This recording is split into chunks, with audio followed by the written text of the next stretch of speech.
सूचना केवल हमारे विचार हैं, वित्तीय सलाह नहीं।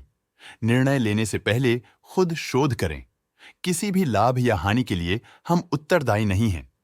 कॉन्कॉर्ड बायोटेक ने अपनी नई शेयर होल्डिंग रिपोर्ट्स रिलीज की हैं, जो फाइनेंशियल ईयर के क्वार्टर और पहले हाफ को कवर करता है, जो जून 2024 के 30 तक चलता है। ये रिपोर्ट कंपनी के शेयर्स की डिटेल्ड जानकारी देता है, जिसमें promoters, promoter groups, foreign investors, public investors और सरकारी एंटिटीज शामिल हैं। पब्लिक हेल्थ शेयर्स का परसेंटेज 2024 के मार्च में 40.98% से 2024 के जून में 38.41% तक डिक्रीज हो गया। इस डिक्रीज से साफ है कि इस टाइम पीरियड में कंपनी में पब्लिक का हिस्सा डिक्रीज हुआ है। DII डोमेस्टिक इंस्टीट्यूशनल इन्वेस्टर्स ने अपना शेयर होल्डिंग मार्च 2024 में 8.46% से जून 2024 में 10.4% तक इंक्रीज किया। ये बताता है कि डोमेस्टिक इंस्टीट्यूशंस ने कंपनी में अपना इंटरेस्ट 1.94% तक इंक्रीज किया है। FII फॉरेन इंस्टीट्यूशनल इन्वेस्टर्स ने अपना शेयर होल्डिंग मार्च 2024 में 6.48% से जून 2024 में 7.11% तक इंक्रीज किया। ये बताता है कि फॉरेन इंस्टीट्यूशंस ने कंपनी में अपना इंटरेस्ट 0.63% तक इंक्रीज किया है।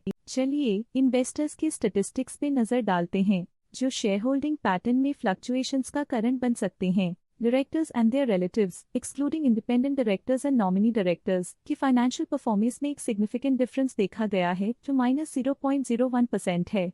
रविंद्र रायचंद धर्मशी के पास पिछले क्वार्टर में 1% शेयर्स थे, लेकिन करंट क्वार्टर में उन्होंने कंपनी से एग्जिट ले लिया है। अमल एन पारिक के पास पिछले क्वार्टर में 1% शेयर्स थे, लेकिन करंट क्वार्टर में उन्होंने कंपनी से एग्जिट ले लिया है। Chanakya corporate services private limited के पास पिछले क्वार्टर में 1% शेयर्स थे, लेकिन करंट क्वार्टर में उन्होंने कंपनी से एग्जिट ले लिया है। निष्ठा झुंझुनवाला डिस्क्रेशनरी ट्रस्ट के पास पिछले क्वार्टर में 8% शेयर्स थे, लेकिन करंट क्वार्टर में उन्होंने कंपनी से एग्जिट ले लिया है। आर्यमन झुंझुनवाला डिस्क्रेशनरी ट्रस्ट के पास पिछले क्वार्टर में 8% शेयर्स थे, लेकिन करंट क्वार्टर में उन्होंने कंपनी से एग्जिट ले लिया है। आर्यवीर झुंझुनवाला डिस्क्रेशनरी ट्रस्ट के पास पिछले क्वार्टर में 8% शेयर्स थे, लेकिन करंट क्वार्टर में उन्होंने कंपनी से एग्जिट ले लिया है। ट्रस्ट के पास पिछले क्वार्टर में 24% शेयर्स थे, लेकिन करंट क्वार्टर में उन्होंने कंपनी से एग्जिट ले लिया है। 15,75,773 ओंटारियो इनकॉर्पोरेटेड के पास पिछले क्वार्टर में 5% शेयर्स थे, लेकिन करंट क्वार्टर में उन्होंने कंपनी से एग्जिट ले लिया है। ओवरसीज कॉर्पोरेट बॉडीज के पास पिछले क्वार्टर में 5% शेयर्स थे, लेकिन करंट क्वार्टर में उन्होंने कंपनी से एग्जिट ले लिया है। लेटेस्ट क्वार्टर में म्यूचुअल फंड स्लैश ने स्टेक होल्डिंग में इंक्रीज देखा, जिसमें 0.11% का अपटिक देखा गया। लेटेस्ट क्वार्टर में ऑल्टरनेट इन्वेस्टमेंट फंड्स ने स्टेक होल्डिंग में इंक्रीज देखा, जिसमें 0.18% का अपटिक देखा गया। लेटेस्ट क्वार्टर में इंश्योरेंस कंपनीज ने स्टेक होल्डिंग में इंक्रीज देखा, जिसमें 1.65% का अपटिक देखा गया। Max life insurance company limited AC participating fund previous quarter में 1% शेयर्स ओन करते थे, लेकिन करंट क्वार्टर में उन्होंने कंपनी से एग्जिट ले लिया है।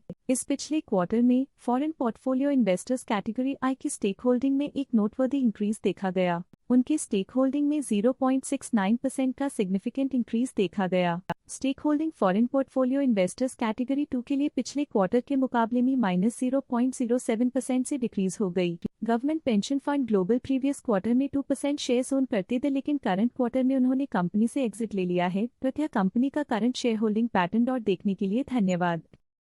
स्टॉक लेटेस्ट न्यूज अपडेट के लिए चैनल को सब्सक्राइब करें और वीडियो को लाइक एंड शेयर करें।